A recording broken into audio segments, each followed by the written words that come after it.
അമേരിക്കയിൽ എന്തെങ്കിലും ഒരു ദുരന്തമുണ്ടാകുന്നു എന്ന് കേട്ടുകഴിഞ്ഞാൽ സന്തോഷിക്കുന്ന ഒരു കൂട്ടർ നമ്മുടെ കേരളത്തിലുണ്ട്. അവർ നമ്മുടെ സുഡാപ്പികളാണ്. കാരണം എന്ന് പറയുന്നത്, അമേരിക്കയിൽ എന്തെങ്കിലും പ്രശ്നം ഉണ്ടായിക്കഴിഞ്ഞാൽ അത് തങ്ങളുടെ ദൈവത്തിൻ്റെ ഒരു വലിയ കോപത്തിൻ്റെ ഭാഗമായി ഉണ്ടായതാണെന്നാണ് സുഡാപ്പികൾ വിശ്വസിക്കുന്നത്. എന്തായാലും അവർക്ക് എന്തും വിശ്വസിക്കാനുള്ള, എന്ത് മണ്ടത്തരവും വിശ്വസിക്കാനുള്ള അവകാശമുണ്ട്. അമേരിക്കയിൽ കാട്ടുതീ ഉണ്ടായപ്പോഴും അമേരിക്ക ഇസ്രായേൽ വഴി ഗാസയിൽ നടത്തുന്ന വംശഹത്യയ്ക്ക് പ്രതികാരമായിട്ട് തങ്ങളുടെ ദൈവം അയച്ച കാട്ടുതീയാണ് എന്നാണ് അവർ വിശ്വസിച്ചിരുന്നത്. എന്നാൽ ഇപ്പോൾ അമേരിക്കയിൽ സുഡാപ്പികൾക്ക് വീണ്ടും സന്തോഷകരമായിട്ടുള്ളൊരു വാർത്ത ഉണ്ടായിരിക്കുകയാണ്. കാരണം ഇപ്പോൾ ടെക്സാസിൽ ഒരു വെള്ളപ്പൊക്കം ഉണ്ടായിരിക്കുകയാണ്. ഈ വെള്ളപ്പൊക്കത്തിൽ ടെക്സാസ് സമ്പൂർണ്ണമായി മുങ്ങിത്താണിരിക്കുന്നു എന്ന റിപ്പോർട്ടുകൾ പുറത്തു വരുന്നു.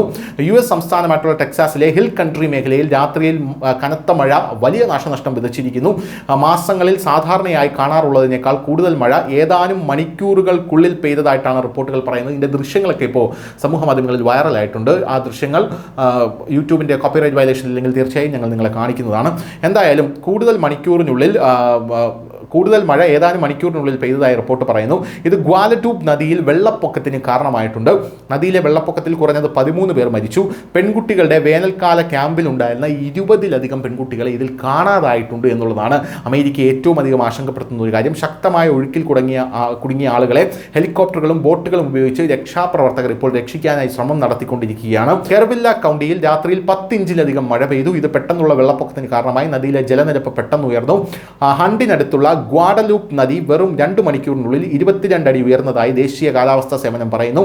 വെള്ളം വളരെ വേഗത്തിൽ ഉയർന്നതിനാൽ ആളുകൾക്ക് മനസ്സിലാകാൻ അവസരം ലഭിച്ചില്ല എന്താണ് സംഭവിക്കുന്നതെന്ന് കാലാവസ്ഥാ നിരീക്ഷകർ ബോബ് ഫോഗാർട്ടി പറഞ്ഞു. നിരവധി മൃതദേഹങ്ങൾ കണ്ടെടുത്തിട്ടുണ്ടെങ്കിലും ഇതുവരെ തിരിച്ചറിഞ്ഞിട്ടില്ലെന്ന് കൗണ്ടി ജഡ്ജി റോബ് കെല്ലി പറഞ്ഞിട്ടുണ്ട്. ഞങ്ങളുടെ ശ്രമങ്ങൾ തുടരുകയാണ് ഇവരെല്ലാം തിരിച്ചറിയാനും ആൾക്കാരെ രക്ഷിക്കാനും. പക്ഷേ സ്ഥിതി വളരെ ബുദ്ധിമുട്ടാണ് എന്നും അദ്ദേഹം കൂട്ടിച്ചേർക്കുന്നുണ്ട്. എന്തായാലും സമ്മർ ക്യാമ്പിൽ പോയ പെൺകുട്ടികളെയാണ് കാണാതായിരിക്കുന്നത്.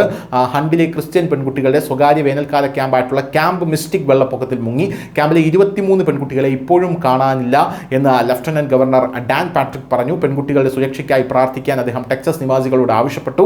കണ്ടെത്തിയ കുട്ടികളുടെ കുടുംബങ്ങളെ അറിയിച്ചിട്ടുണ്ടെന്ന് ക്യാമ്പ് മിസ്റ്റിക് മാതാപിതാക്കൾക്ക് ഒരു ഇമെയിൽ അയച്ചു. എന്നിരുന്നാലും ക്യാമ്പിലെ വൈദ്യുതി, വൈഫൈ, ജലവിതരണം എന്നിവ തകരാറിലായി. അതിലേക്കുള്ള റോഡ് ഒലിച്ചുപോയി. മറ്റ് 2 ക്യാമ്പുകളിലായി ക്യാമ്പ് വോൾഡമർ, ക്യാമ്പ് ലാ ജുന്ത എന്നിവർ തങ്ങളുടെ എല്ലാ കുട്ടികളും ജീവനക്കാരും സുരക്ഷിതരാണെന്ന് ഇൻസ്റ്റാഗ്രാം വഴി അറിയിക്കുകയും ചെയ്തു. News desk news India Malayalam.